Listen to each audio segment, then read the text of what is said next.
Salut à tous, la team Orwell, tout même chaud pour Lyon Fan TV. Très heureux les gones de vous retrouver pour une nouvelle vidéo. J'espère que vous allez bien, que vous avez passé une bonne semaine, aussi belle que Paolo Fonseca. Oui, l'Olympique Lyonnais joue dès dimanche. Nous avons eu une semaine pour préparer notre match face à Reims. Ça sera dimanche à 15 h. On se retrouvera à 14h30 en live. Comme d'habitude, vous avez cette habitude toutes les semaines de nous suivre sur Lyon Live TV. Merci beaucoup. Merci beaucoup à tous ceux qui se sont abonnés récemment. Merci beaucoup à tous les nouveaux membres. Merci beaucoup à toute la communauté Lyon Fan TV. Je vous fais un cœur comme ça. Ça fait plaisir. Et pour ceux qui ne sont pas encore abonnés, n'hésitez pas à vous abonner. N'hésitez pas à liker cette vidéo et à partager évidemment à tout votre entourage pour que le plus grand nombre s'abonne. Alors, petite vidéo de fin de semaine, de vendredi soir, conférence de presse de Lucas Perry et de Paolo Fonseca, sa première conférence de presse d'avant-match. Et j'aimerais parler quand même de Lucas Perry. Merci Lucas Perry. Enfin, un joueur qui s'implique. Qu'est-ce que ça veut dire s'impliquer? S'impliquer dans son travail quotidien, s'impliquer dans son rôle de footballeur et s'impliquer dans la vie du club, dans la vie entourant le club, à savoir les communications avec les supporters, avec ses coéquipiers, avec les gens du club, avec les Français et avec les journalistes. Qu'est-ce que fait Lucas Perry? Eh bien, il apprend le français et il est très bon en français. Il s'est énormément impliqué et il a progressé énormément. Franchement, bon, il a demandé de temps en temps des traductions par Isabelle Dias, mais il s'est efforcé de répondre en français et dans un français, franchement, qui est plutôt bon. Donc, merci à Lucas Perry de faire cet effort que certains n'ont jamais fait pour l'Olympique lyonnais. Je peux penser même à Tagliafico, qui ne parle pas français. C'est pas terrible. Tagliafico arrivé en 2022. Donc merci Lucas Perry, vraiment, ça c'est top niveau. Lucas Perry d'ailleurs, j'ai vu passer une info comme quoi il était courtisé par Newcastle. Peut-être que je vous en ferai une petite vidéo mercato. Je ne sais pas encore. Et puis, on a Paolo Fonseca qui a fait sa petite conférence de presse. Bon, ça s'écoute difficilement. Lui aussi, il fait l'effort de parler français. Mais parfois, c'est pas toujours compréhensible et c'est fait avec des mots très simplistes. C'est un petit peu le problème. On va retomber dans un petit peu Fabio Grosso, Peter Bosz, etc. Mais bon, il nous a fait quand même le point avant le match face à Reims et il a été extrêmement positif. Il dit d'ailleurs, c'est une semaine positive avec du temps pour travailler. Qu'est-ce qui a été l'objectif de la semaine? Travail défensif, jeu positionnel. Et il dit, on doit avoir envie de faire les choses avec intention et c'est ce qui a été fait cette semaine. Il y a eu du bon travail. Quand on lui a demandé s'il y avait un travail mental qui allait être fait à l'Olympique Lyonnais, il dit « Les joueurs sont motivés, je suis content ». Et là, c'est le terme est incroyable, il dit qu'il a vécu une semaine magnifique. Ce sont ses termes. Il dit « On a surtout besoin d'une organisation défensive, besoin d'une organisation collective ». Il y a eu aussi un mot sur Alexandre Lacazette qui apparemment ne s'est pas entraîné hier. Il s'est fait mal au genou et il attendait d'avoir des nouvelles, peut-être de retour à l'entraînement demain. Ils verront bien. On est revenu sur le travail défensif. Comment ils ont travaillé le travail défensif? Eh bien, avec des vidéos pour les défenseurs, les milieux et le gardien.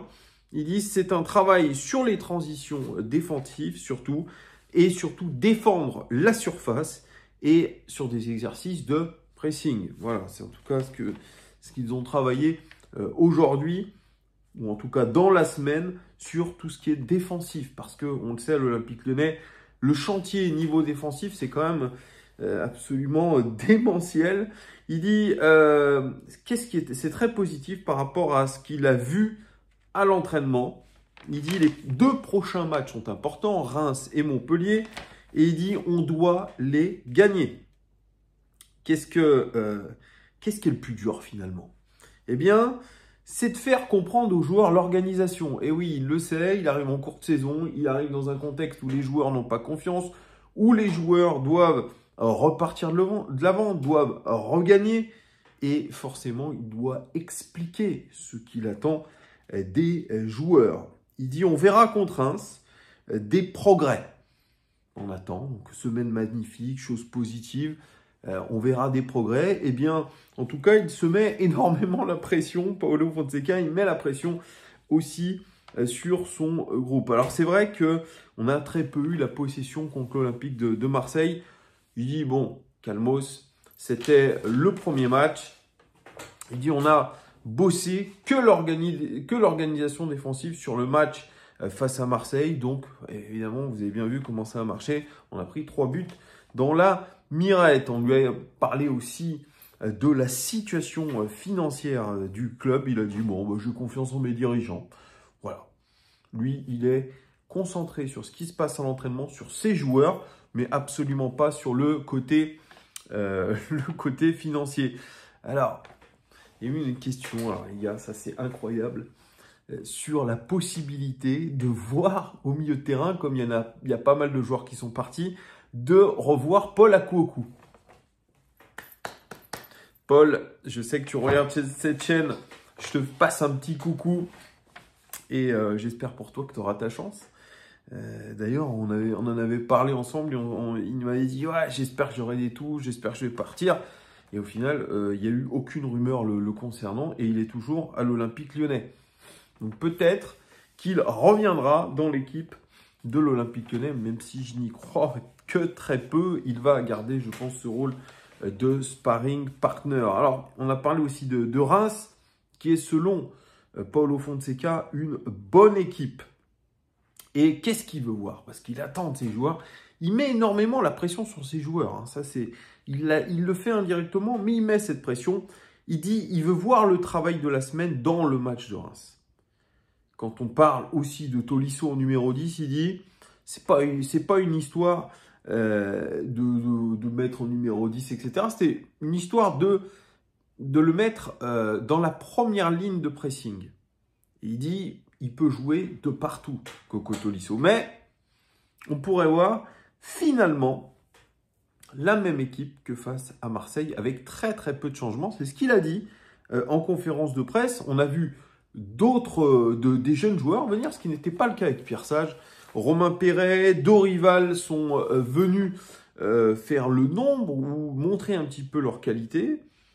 Paulo Fonseca s'est dit, moi, voilà, je vais regarder un petit peu ces joueurs, voir un petit peu leur talent, voir s'ils sont capables de postuler à une entrée dans le groupe.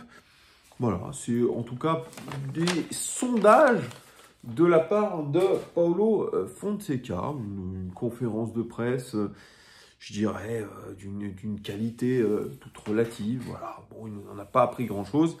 On a juste appris qu'il avait vécu une semaine magnifique d'entraînement. Donc, tout est positif. C'est un petit peu comme Mathieu Louis-Jean. J'ai l'impression qu'il y a beaucoup d'autosatisfaction pour la com, etc. Tout va bien, c'est super, etc. Sauf que dans les faits, c'est pas réellement ce qu'il se passe. Et forcément que ce match face à Reims, ce sera un match où on sera comme ça, puisque c'est un must-win game. Et on sait que si on ne gagne pas les 2 prochains matchs, ça risque d'être très très compliqué. J'ai écouté RMC hier, me semble-t-il, dans l'after, où Walid Acharchour demandait des choix forts de la part de Paulo Fonseca. Est-ce qu'il va le faire? Il va les faire, ces choix forts? Je pense pas. Je pense pas. Sincèrement, je pense qu'il, comme il a dit, il va rester sur le même 11 que face à Marseille. Ça se trouve, c'est du bluff. Et on verra bien. De toute façon, il y a cette équipe de Reims hier qui s'est imposée de justesse face à Bourgoin. Au tir au but. Et ça s'est passé pas loin. Une équipe de Reims pas forcément impressionnante, qui est restée d'ailleurs dans la région lyonnaise pour préparer le match de dimanche. Eux, ils ont un adjoint en tant que remplaçant pour l'instant de Luca Elsner. On verra ce qui va se passer, mais franchement, c'est un match coup près, mais je vois pas l'Olympique Lyonnais s'imposer à domicile. Vous me direz, vous, dans les commentaires, ce que vous avez pensé de la conférence de presse de Paulo Fonseca. N'hésitez pas à mettre votre pronostic pour dimanche. Bon début de week-end à tous. Je vous fais des gros cœurs sur vous. Merci en tout cas de votre fidélité. Un abonnement, un pouce. Vous connaissez la musique. Ciao.